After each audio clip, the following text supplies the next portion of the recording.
Okay, well, thank you very much. Ito po si Nico Fabian. Once again, nandito po sa programa natin na Nick Talk, the Real Talk with Nico. Today is Monday, Feb 2nd na tayo, no?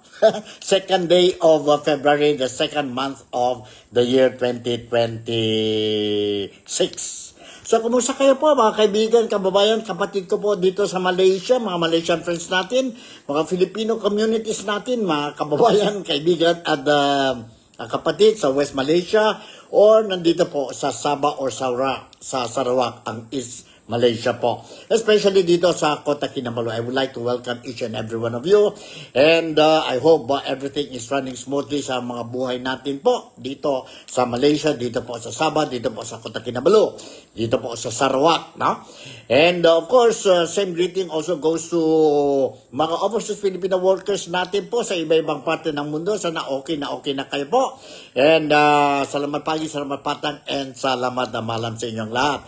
And of course, ang mga kaibigan, kapatid, and kababayan natin po dyan sa Pilipinas, busy ba kayo po? Monitoring ba kayo mga online or mga news po sa Pilipinas? Dahil a lot of things is happening dyan po sa Pilipinas.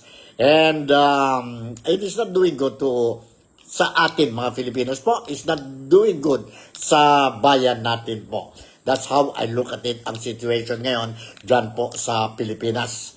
And of course, mga senior citizens and super senior citizens po, ingat lang ang salud natin, ang health natin po. Take good care and be conscious ang mga intakes natin po, no?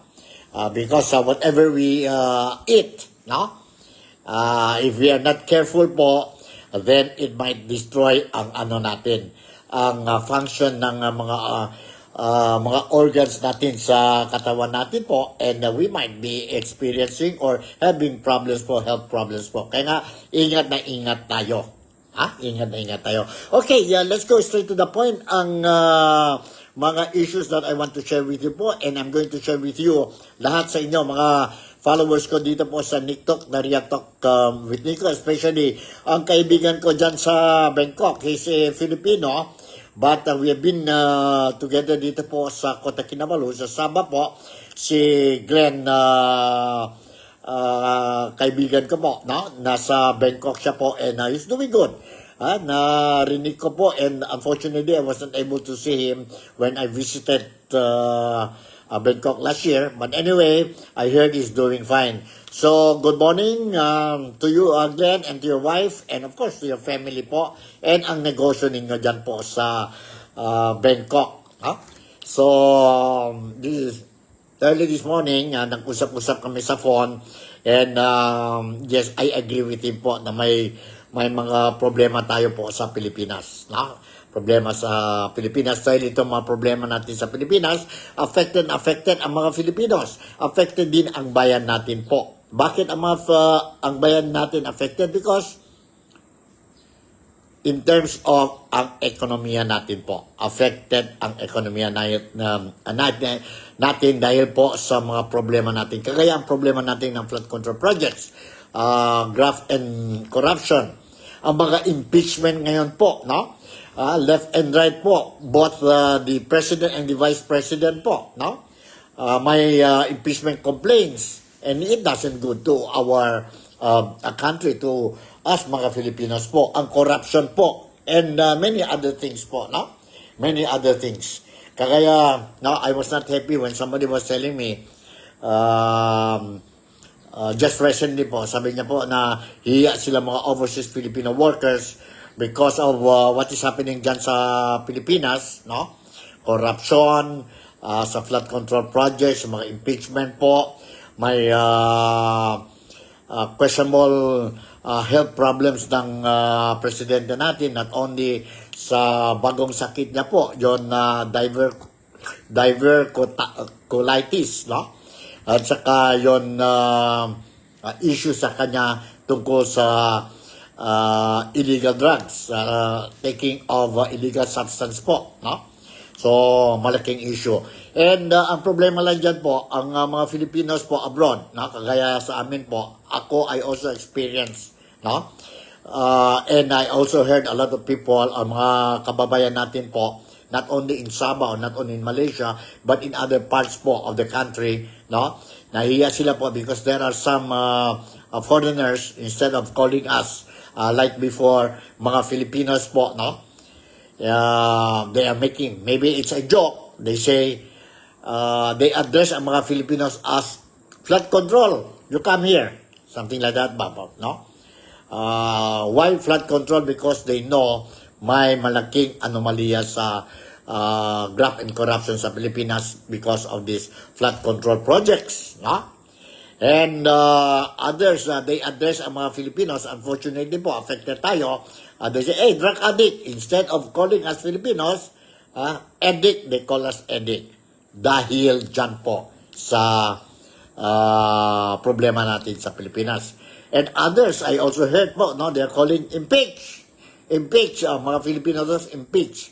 Dahil po sa problema ng impeachment complaints dyan po sa Pilipinas. I feel very sad now whenever I hear this kind of stories, no? Sana lang po we'll be able to change ang image natin po. It's not too late po, no? It's not too late, no? But kailangan ang gobyerno natin at saka tayong lahat po, we work together and change ang image natin sa mga ibang kaibigan, kapatid, kababayan natin po sa iba-ibang parte ng mundo. So, yun po. Anyway, sige. Okay, let's start with itong issue which I promised that come Monday, no? The other day, last week, I was saying, come Monday, I will be very busy monitoring ang whatever news dyan po sa Pilipinas, especially itong impeachment. Impeachment of Inday Sara Duterte, the Vice President, and ang impeachment complaint, dalawang impeachment complaint against President Ferdinand Bongbong Marcos. So mayroon tayong mga video clips dito po. I prepared and I will be sharing this video clips sa inyong lahat na mga viewers ko dito po sa TikTok, Daily Talk with Nico, so that you will have a clear picture po or an understanding of what is really happening dyan po sa Pilipinas. And of course, mamaya I will still continue to monitor ang sitwasyon dyan po sa Senado because they're going to have a session today at 3 o'clock po, because I also want to know dalawang issue po. Either will there be any leadership change dyan po sa Senado? Ibig sabihin, kung totoo itong mga istorya, mga balita po, no? Haka-haka speculations which we reported last week that incumbent Senate President Tito Sotto will be replaced by a female senator. Today po sa session po, whether it will be true or not, we don't know, but I will monitor po. I will monitor ang session this afternoon at 3 o'clock, no?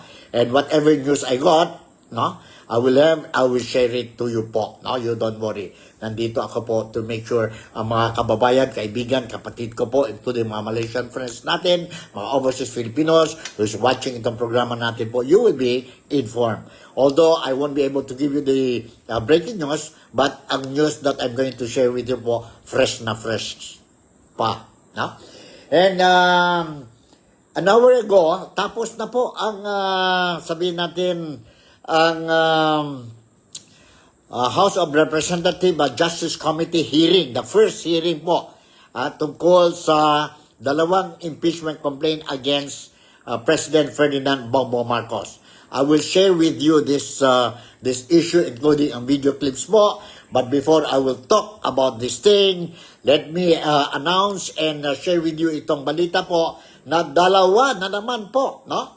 Bagong-bago, fresh impeachment complaint was filed, submitted to the House of Representatives dyan po sa opisina ng Secretary General si Garafil po, no? They submitted ang impeachment complaint against Inday Sara Duterte, ang Vice President ng Pilipinas po. Although it doesn't come as a surprise to Vice President Inday Sara Duterte and her supporters, because alam na natin po, some people are just waiting for the deadline sa February 6, no?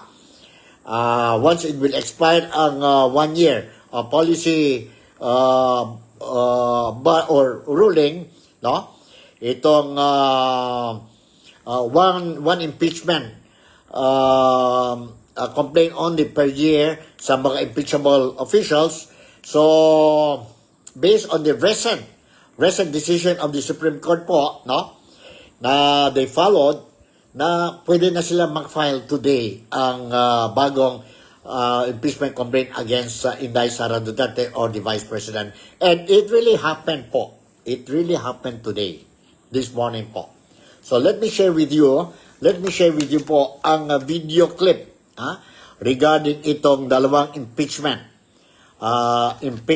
complaint filed dyan po sa House of Representatives this morning. Sino-sino yan po? Malaman ninyo dito sa saan ito? Sa report natin. Saan ito? 431. Saan na yan? 431. So nandito, I will share with you po, and you listen carefully, watch and listen carefully itong news report.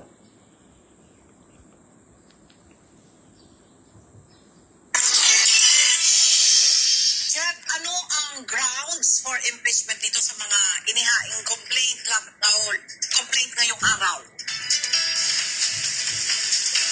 Ela kabilang yung betrayal of public trust dito sa grounds for impeachment na nakapaloob tuon sa dalawang panibagong impeachment complaint na inihain sa House of Representatives ngayong araw na laban kay Vice President Sara Duterte.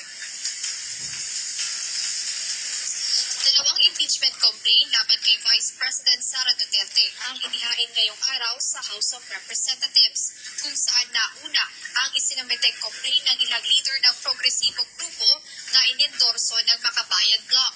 Ayon kay former Representative Franz Castro na isa sa mga complainant, betrayal of public trust ang ground for impeachment na nakalagay sa kanilang inihain kaninang umaga. Nakita naman natin noong mga hearings na kinundak dito sa 19th Congress, yung tungkol doon sa confidential funds. Kung ano ito. So specifically, yung una ay gross abuse of discretionary powers over 612.5 million pesos. So, ito yung confidential funds involving OVP and NEPED. Kasama rin na complainant sa nasabing impeachment si former Gabriela Women's Party Representative Arlene Rosas. Bukod sa kanila, sinundan agad ito ng isa pang impeachment complaint laban sa pangalawang Pangulo na inihain naman ng civil society group sa House of Representatives, kung saan ang endorsers ng nasabing complaint ay sina Representative Leila de Lima at Representative Percy Sendanya. So, ang articles for impeachment natin, una, tungkol sa grave threat na binaba ni VP Sara Duterte laban sa mga matataas na opisyal. Pangalawa, tungkol sa 612.5 million in confidential funds na hindi na ipapaliwanag kung paano siya ginasta. Pangatlo, yung mga allegations of bribery na naganap sa DepEd habang siya ay nanunungkulan bilang kalihim ng departamento. Pang-apat, yung undeclared wealth po niya sa kanyang mga SALN. At panlima, yung tungkol sa involvement niya po sa mga EJ case na naganap nung panahon ng administrasyon ng kanyang tatay. Parehong umaasa ang dalawang grupo ng complainants na maaaksyonan agad ito ng House of Representatives. Binigyang diin ng parehong grupo ang umano'y maling paggamit ng 612.5 million pesos na confidential funds sa OVP at ng Department of Education noong kalihim pa si VP Sara. Bukod dito, ang iba pang impeachable offenses na nakapaloob sa isinumiteng complaint ng grupo. Samantala, hindi naman ikinagulat ng kampo ni Vice President Duterte ang panibagong complaint na inihain ngayong taon. Ayon kay Attorney Michael Poa, handa ang defense team ng pangalawang Pangulo na harapin ang mga paratang na ito sa tamang venue, kung saan tiwalaan niya sila na kung magkakaroon ng patas na pagsusuri ay mapatutunayan na ang mga akusasyon ay walang basihan sa katotohanan o sa batas. Kaya ngayon isa sa inaantay ay yung paglilinaw mula sa Korte Suprema kung kailan talaga maghahain ng panibagong impeachment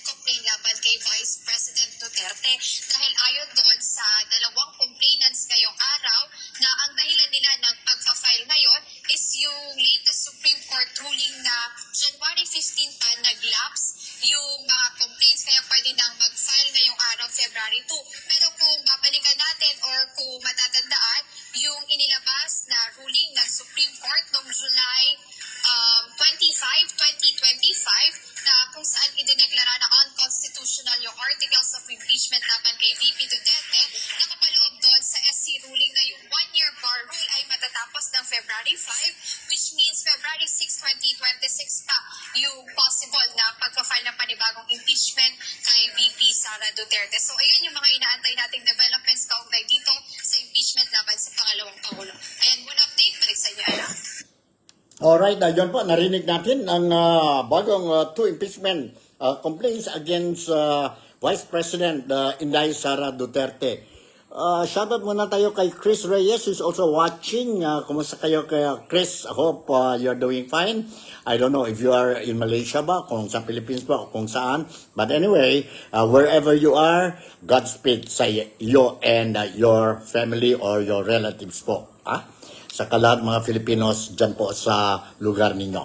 Alright. As what I was mentioning, okay, dalawang impeachment complaint against Inday Sara Duterte was filed today, this morning, dyan po sa House of Representatives, dyan po sa opisina ng Secretary General, no? Secretary General Office.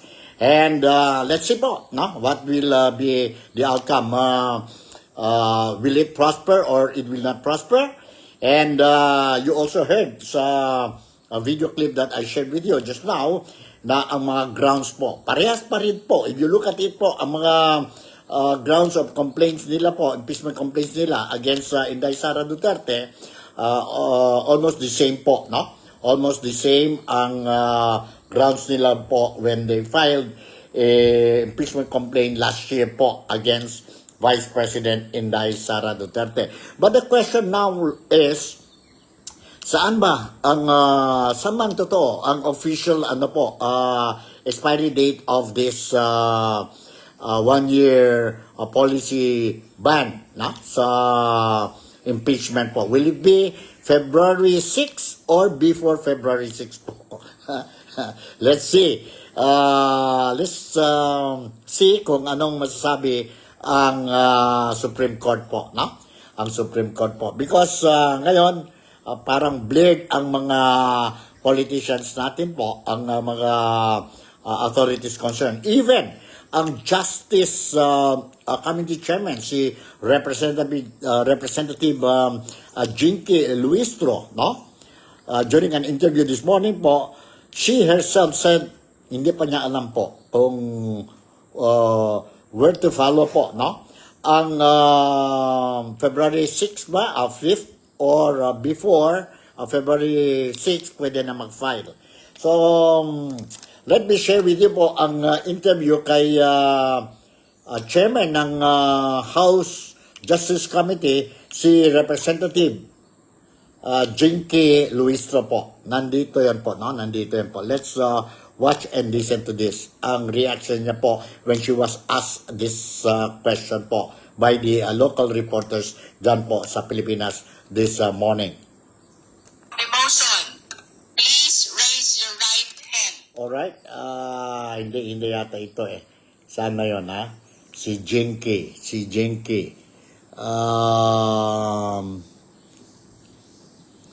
Alright, sandali. I cannot find. Anyway, okay, from the impeachment of Inday Sara Duterte, this fresh impeachment complaint against VP Sara Duterte, let's now go to the itong impeachment ni President Ferdinand Bongbong Marcos. Dalawa din ito po, no?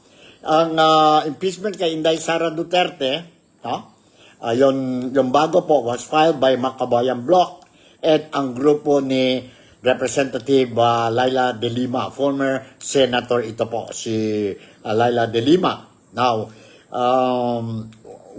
we are going to touch now ang impeachment case, dalawang impeachment case against Inday Sara Duterte, wherein this morning, the Justice Committee, spearheaded by Congresswoman Jinky Luistro po, they nakumpisa na sila po ang first hearing po. And during the hearing, this morning, it started around 10 something and it ended slightly over noontime, no? And mayroon na sila decision po, no? About the sufficiency of the sufficiency inform po yon na dalawang complaint against President Ferdinand Bongbong Marcos. Pass na yan po, approved na sila po. Verified na yan po, walang problema. They complied with the requirements dun po sa form ng complaint nila po. So next will be ang substance, ang grounds nila po, whether sufficient ang grounds ba or hindi po. But unfortunately po, they only focus today ang sufficiency on the form, no? And tomorrow they will resume ang hearing and they will be touching on sufficiency on the substance of the complaint. So, hintay na naman tayo po hanggang bukas po at 10 o'clock. They will resume ang session po. So anyway, nandito, let me share with you po ang report dyan po sa Pilipinas regarding ang justice, ang Committee on Justice dyan po sa House of Representatives this morning. Okay? So, saan na yan? 2:55 ba yan? 2:55, yeah, nandito. Let's watch and listen to this. Rosalie, ano na yung pinakahuling napag-usapan sa House Justice Committee meeting kaugnay ng impeachment complaint laban kay Bibi? Rosalie, ano na yung pinakahuling napag-usapan sa House Justice Committee meeting kaugnay ng impeachment complaint laban kay BBBM? Aga sa unang pagpupulong ng House Justice Committee para talakayin yung mga reklamo, yung sinasabing katumbas ng isang calendar day ang isang session day sa pag-initiate ng impeachment proceeding. Kasunod nito, nagbigay ng kanilang pahayag ang mga At House para members nag-jump tayo, na sandali po, ha? impeachment laban Sandali. sa BBM. Para klaro mas disente po. Sandali, okay? Rosalie, ano na yung pinakahuling napag-usapan sa House Justice Committee meeting kaugnay ng impeachment complaint laban kay BBBM? Aga sa unang pagpupulong ng House Justice Committee para talakayin yung mga reklamong impeachment na inihain laban kay Pangulong Ferdinand Bongbong Marcos Jr. ay tinalakay muna ng chairperson ng komite na si Batangas 2nd District Representative Jervin Luisno yung mga batayan sa saligang batas at panuntunan ng Kamara ng impeachment proceedings. Kasunod nito ay yung mga ipatutupad na ground rules o mga panuntunan sa gagawing impeachment proceedings. Gayun din, nilinaw sa House panel na walang epekto sa gagawing impeachment proceedings yung desisyon ng Korte Suprema na nagbasura sa motion for reconsideration ng Kamara kaugnay ng articles of impeachment na inihain ng 19th Congress laban kay Vice President Sara Duterte. Gayunman, ipinauubaya na ni Representative Luisno sa liderato ng Kamara kung paano ipatutupad yung sinasabing katumbas ng isang calendar day ang isang session day sa pag-initiate ng impeachment proceeding. Kasunod nito, nagbigay ng kanilang pahayag ang mga House member nag-endorso ng reklamong impeachment laban kay BBBM. Partikular na si House Deputy Minority Leader at pusong Pinoy Party List Representative Jen Misay na tiwalang sufficient inform ang ini-endorsong impeachment complaints. Unang-una, tiwala ako na ang impeachment complaint na aking inendorso ay sufficient in form. Batay sa ating rules kaugnay sa pag-evaluate ng impeachment complaint, ang isang impeachment complaint para maging sufficient in form must be verified by an affidavit that the complainant has read the complaint and that the allegations therein are true and correct of his personal knowledge or based on authentic records. Gayun din ang magkabayan lawmakers na nag-endorso naman ng ikalawang impeachment complaint laban sa presidente. Pagtataksil sa tiwalang ipinagkaloob ng mamamayan, betrayal of public trust, yan ang ginawa ni Pangulong Ferdinand Bongbong Marcos Jr. at ito ang dahilan kung bakit dapat siyang ma-impeach. Nakapaloob sa impeachment complaint na aming inendorso ang buong katotohanan na magtatahi at magbibigay linaw kung bakit sa ilalim ni Pangulong Ferdinand Bongbong Marcos Jr. nangyari ang pinakamalaganap, sistematiko at sentralisadong paglimas ng pondo sa kabanang bayan sa kasaysayan ng Republika mula nang mapatalsik ang diktador na si Ferdinand Marcos Sr. from 1986. Alright, yun po, narinig natin po, no? Ang a portion of the ongoing, kanina ito po, ang first hearing ng Justice Committee ng House of Representatives sa impeachment, two impeachment complaint against President Ferdinand Bongbong Marcos po. Shoutout muna tayo kay Jaime Gatchalian, who's also watching ang programa natin, Nick Talk, The Real Talk with Nico. Salamat pagi, salamat patan, and salamat malam wherever you are. Mr. Jaime Gatchalian. Gatchalian po. And okay, tuloy natin po.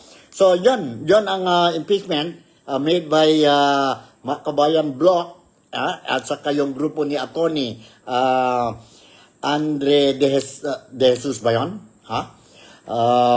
The other day, dalawa yun po. But the third impeachment complaint po, yung grupo nila, former Congressman Mike Defensor po, hindi natuloy po. No? Hindi natuloy. And may mga haka-haka ngayon po, no?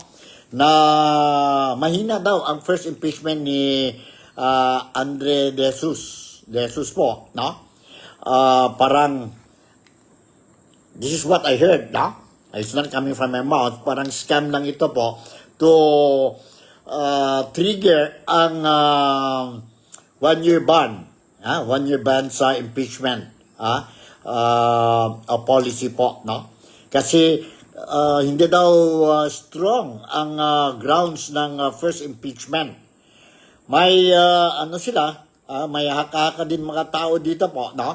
Na they were saying na mas okay ang second complaint by Makabayan Bloc and saka ang third complaint pero hindi natuloy ang grupo ni former Congressman Mike Defensor. But unfortunately po, no? I don't know what happened na ang grupo ni Mike Defensor po did not proceed, no? With ang attempt nila po to file ang impeachment complaint against President Ferdinand Bongbong Marcos the other day after the first attempt they made was not accepted by the office of the Secretary General for reasons that the Secretary General, si Garfield, was outstation. Physically, he was not present po. No? And ang grupo ni Mike Defensor were saying it will not prosper po. Kaya nga, they believe this complaint will not prosper dahil po karamihan pa rin ng marami pa rin mga supporters ng administrasyon dyan po sa Kongreso. No? Sa Kongreso. So let's see po what will happen. What will happen sa dalawang impeachment complaint against President Ferdinand Bongbong Marcos po. May today, tomorrow, and the following day siguro yun po yung tatlong hearing scheduled ang Justice Committee of the House of Representatives. Okay? Now, let me share you a video clip po, no? Ang voting ng mga members of the Justice Committee po on the issue of sufficient informed. Itong dalawang impeachment complaint po. I was thinking baka earlier I was thinking itong sufficient on itong form and sufficient on substance po will be the subject matter today po. Pero ang form lang po. Bukas ang substance. No?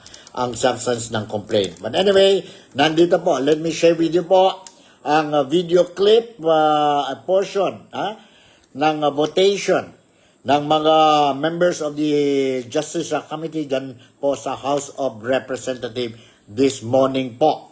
And I would say it was a unanimous decision po na mayroon sufficient on form ang dalawang complaints against President Ferdinand Bongbong Marcos. Nandito po. Let's watch and listen to this. The motion. Please raise your right hand. Comsec, please count. This is the first motion po, no?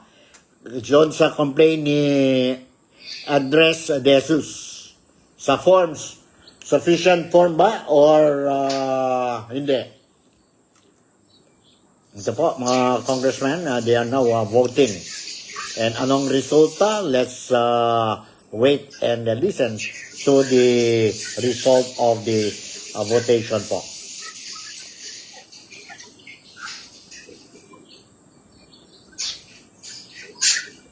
Alright, did we get the number?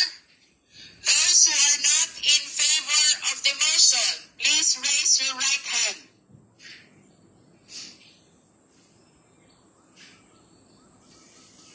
Those who abstain, please raise your right hand.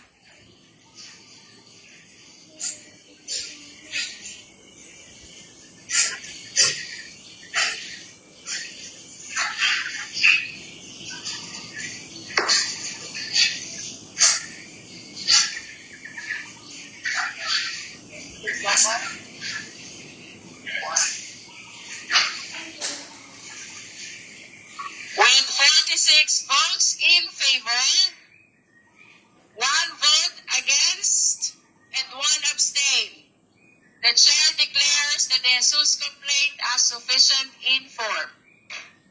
Sufficient inform po, no? Unanimous vote. Now let's go to the motion. Sufficient inform sa second impeachment complaint kay President Ferdinand Bongbong Marcos po. Filed by the Makabayan Bloc.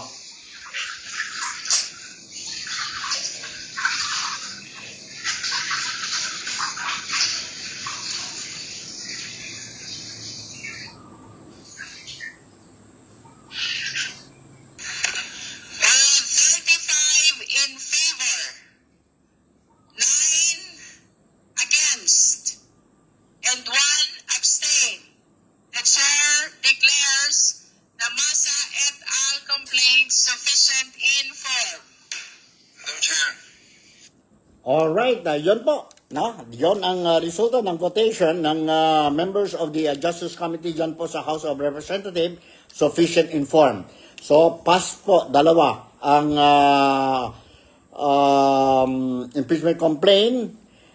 Yung dalawa impeachment complaint, pasado po sa sufficient informed. Bukas, we will know kung pasado pa rin ba itong dalawang impeachment complaint po sa sufficient in substance. Ang grounds po, kung may grounds ba talaga. So wait until tomorrow.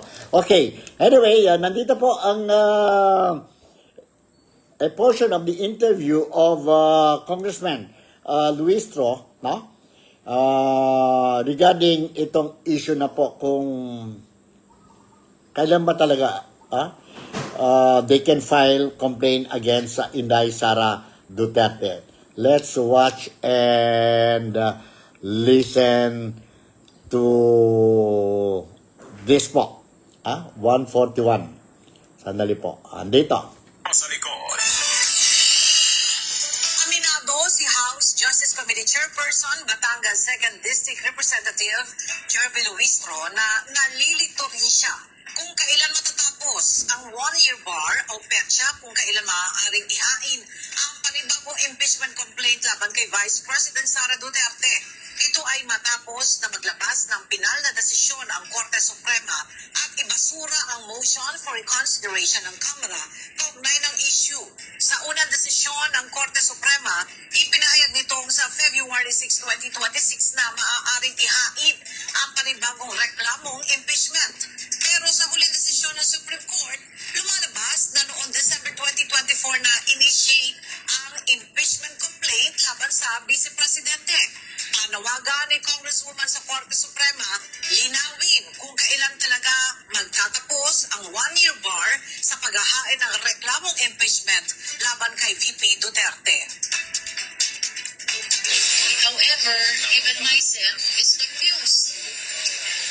Alin yung susundin natin? Is it the February 6, 2026 na nasa original decision? Or is it the January 15, 2026, which was implied in the recent resolution? But I think it is important na maliwanagan, clarify, at Supreme Court yung date kung kailan allowed na ang second impeachment. Alright, yun po narinig natin. Saan ba talaga? January 15, January 15, pwede namang file another impeachment complaint against Inday Sara Duterte or maghintay hanggang February 6 po. No? Hanggang February 6. So, we still don't know. We'll just wait and see. No? We'll wait and see po kung anong latest update po. And I will continue to monitor ang sitwasyon po. Okay, since we are talking about impeachment of Inday Sara Duterte, ang Vice President natin po, and impeachment of President Ferdinand Bongbong Marcos, now, let's talk about ang popularity, ang trust rating nilang dalawa po. Ano ba ang latest? What is the latest updates tungkol the trust rating or performance rating or survey? No? Because every now and then we can hear ang mga survey reports, no? Results carried out by groups of people po, no? On standing ng mga political leaders natin po or government officials natin. So lumabas na po ang Okta research poll survey po, and lumabas po na decrease ang trust rating ni President Ferdinand Bongbong Marcos last month po, no? December ito. They carried out itong, sabihin natin, survey. And as expected also, no? And it's not surprising that the figures of Inday Sara Duterte nag-increase na naman po. So, let me share with you itong report po, no?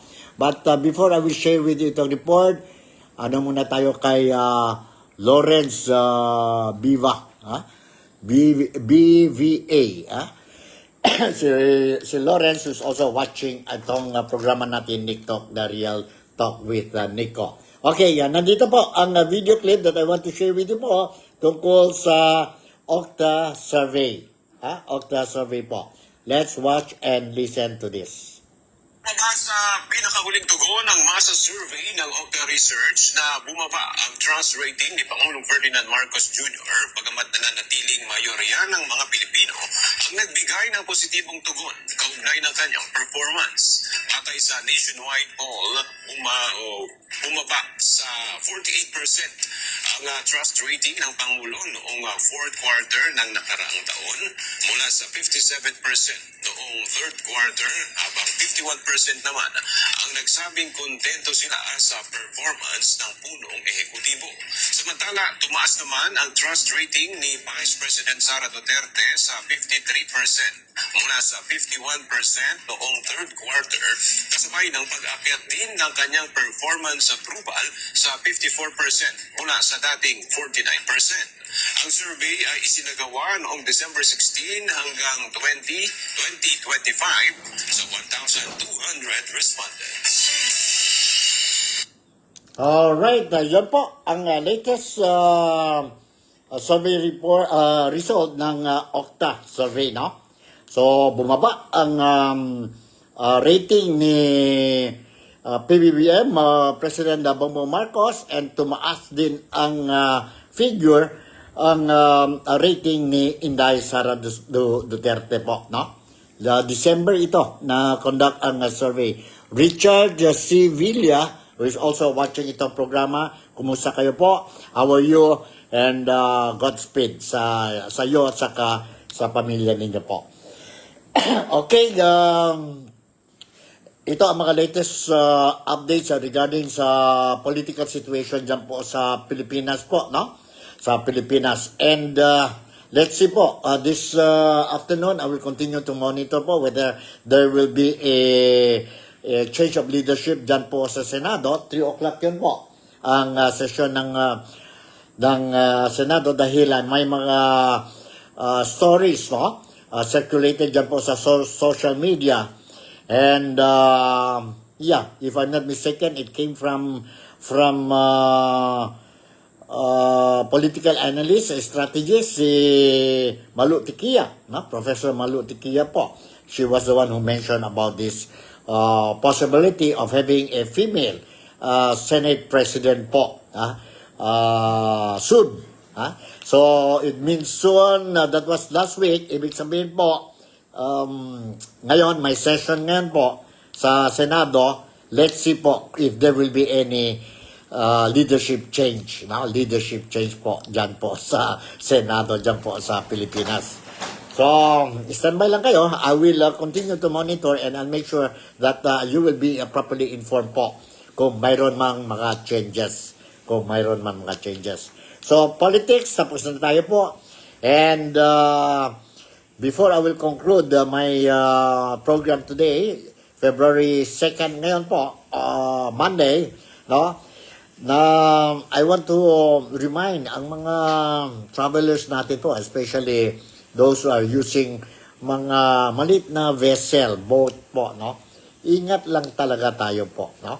Both the operators as well as ang mga passengers. Operators, I just want to remind, kung pwede lang po, no? Reminder lang, follow up lang ito po, no? Ang mga reminders coming from the Philippine Coast Guard. If you are operating a passenger motor launch, no? Or lancha dyan po sa Pilipinas, particularly dyan po sa Southern Philippines, Basilan, Sulu, and Tawi-Tawi sa Buanga, no? Na make sure na kompleto kayo po mga, sabihin natin, life jacket. At saka may mga radar or any other devices, mayroon kayo po. Kailangan yun po, no? Para at least safe ang biyahe. And kung hindi maganda ang panahon, the weather is not good po for traveling, do not push through with the travel. Look what happened sa Trisha 3, no? Flying the road between Zamboanga to Jolo the other day po, last January 26. See what happened po, nalunod, no? Trisha 3 sank. And as of yesterday, it was reported something like 440 fatalities, 40 dead reported na po. And 316 were rescued. Pero there is a big possibility na mayroon pa po because some were not registered sa manifesto po, no? Sa manifesto. So, ingat lang tayo po. And here is another sea tragedy that I want to share with you po. May video clips tayo dito po. Na it also happened in Basilan. Yun na nangyari, ang Trisha 3 is in Basilan. Now, mayroon na naman po from Bangi yata yun, no? Is a place in Basilan, no? Place in Basilan. Or is it in Jolo? And on the way to Zamboanga City po, nagdaan na naman sila dyan po sa coastal area ng Basilan and nagproblema sila po. Mabuti lang po ang Philippine Coast Guard po naka-rescue sa kanila po, no? Naka-rescue sa kanila. Kaya nga ingat tayo po sa mga biyahe. And nandito po, let me share with you this video clip. Let me share with you this video clip po. Ryan, paano nasa gitnang PCG itong nasa 200 mga pasahero? Aga inilipat ng PCG sa kanilang barko yung mahigit sa kalahati ng mga pasahero ng motor launch at hinila ito papunta sa Zamboanga City. Habang nagsasagawa ng search and rescue operation ng Philippine Coast Guard para sa MV Trisha Kirsten 3 sa karagatang malapit sa Baluk-Baluk Island, Basilan, isang panibagong maritime incident ang kanilang agad na nirespondihan bandang alas 4:47 ng umaga. Isang sasakyang pangdagat na may sakay na 210 pasahero at 15 crew ang nakaranas ng aberya sa karagatang sakop ng Pangasahan Island sa Basilan. Agad na rumisponde ang PCG Search and Rescue Team sa kayang BRP Tumataha at inilipat ang nasabing bangka mula sa mababaw na bahagi ng dagat patungo sa mas ligtas na lokasyon. Ayon sa Philippine Coast Guard, ang MLAS Express 2 ay biyaheng Bangi, Sulu patungong sa Zamboanga City ang nakaranas ng problema sa manibela o rudder. Inilipat ng 128 pasahero sa PCG vessel, samantalang ang natitirang 82 pasahero kasama na ang 15 crew ay nanatili sa motor launch. Pagkatapos ay hinila ng BRP Tubataha ang MLAS Express 2 patungong Zamboanga City upang tiyak na makarating ang lahat ng pasahero at crew ng ligtas. Diyan muna ang latest mula dito sa Quezon City. Alright, yun po. That's the latest report that I managed to gather tungkol itong motor launch. Bangi yun po, sa Holo yun po, no? And mabuti lang po, no, when they encountered the engine problems on the way, is it coming from Zamboanga City to Holo, to Sulu, or Sulu to Zamboanga City po, they encountered itong engine problem. Mabuti lang po, nandyan ang Philippine Coast Guard po, immediately they responded ang emergency call. And the motor launch was towed to Zamboanga City by the Philippine Coast Guard vessel. So, ingat lang talaga tayo po, no? Ingat lang tayo talaga when it comes to itong mga, sabihin natin, travels natin, no? Because whether we like it or not, the Philippines is archipelago. Ang dami tayong mga dagat dyan po, ang mode of transportation natin, particularly dyan po sa Mindanao area po, is talaga po, boat, no? Boat po, vessel, barko po, no? So, ingat lang tayo, no? Safety first, before anything else. Okay? So, eto na po, nandito na po ang latest updates natin dito sa Nick Talk, the Real Talk with Nico. And as what I said, I will be monitoring ang Senate session nila mamaya. And should there be any leadership change sa Senado po, I'll make sure that all of you will be properly informed. In the meantime, ito po si Nico Fabian. Once again, would like to say thank you very much for making me a part of your day today. Let's make the best out of this week po, no? Itong week which we are starting today po, Monday. Sana it will be a problem-free week for all of us and it will be a fruitful one. Malaysia, Sabah, the Philippines, God bless us all. I'll see you in my next episode. Bye, and I love you.